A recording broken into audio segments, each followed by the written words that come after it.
नमस्कार, मी श्रवण Datta S, police अधीक्षक नंदुरबार। लोकसभा निवडणूक 2024 च्या अनुषंगाने नंदुरबार जिल्ह्यामध्ये वेगवेगळे पॉइंट्सवर एकूण 26 आंतर राज्य चेक नाके तसेच 8 आंतर जिल्हा चेक नाके व पोलीस स्टेशन माध्यमातून नाकेवर व पोलीस स्टेशन माध्यमातून झालेली कारवाई बद्दल संक्षिप्तपणे अशी कारवाई झालेली आहे। आपण एकूण 94,11,855 एवढ्या प्रमाणात दारू, अवैध दारू आणि अवैध दारू साठा हे जप्त केलेले आहे। 3,57,718 रुपये एवढा किमतीचा गांजेचा मुद्देमाल आपण हस्तगत केलेले आहे।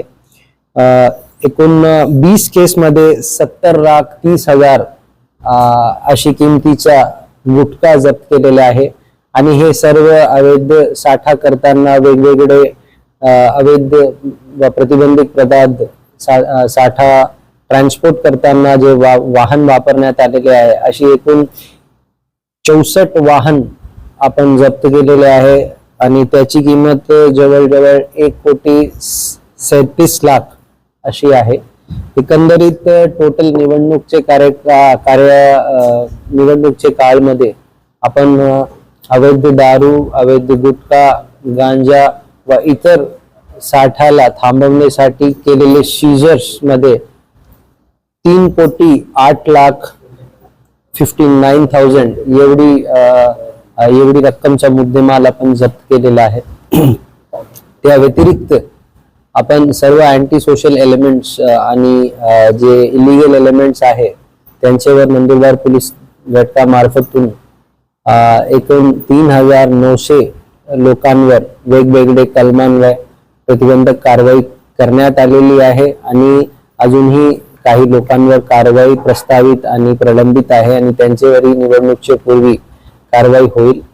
निवडणूक भयमुक्त वातावरणात आणि फ्री अँड फेअर व्हावा यासाठी पूर्ण नंदुरबार पोलीस तसेच प्रशासन सुसज्ज आहे। जनतेला आवाहन करण्यात येते की आपण दिनांक 13 मे 2024 रोजी मतदान, आपला जे मतदानाचा अधिकार आहे ते वापरून आपली जे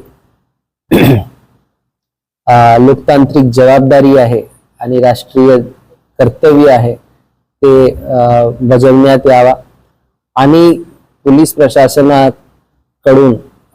प्रशासनाला काही आपल्याला माहिती द्यायची असेल तर नक्की आमचे संपर्क क्रमांक 9849065629 यावर संपर्क करा आणि काही अनुचित घडल्यास आणि आमचा संपर्क होऊ नाही शकला तर नक्की डायल 112 यावर आपली तक्रार नोंद करा।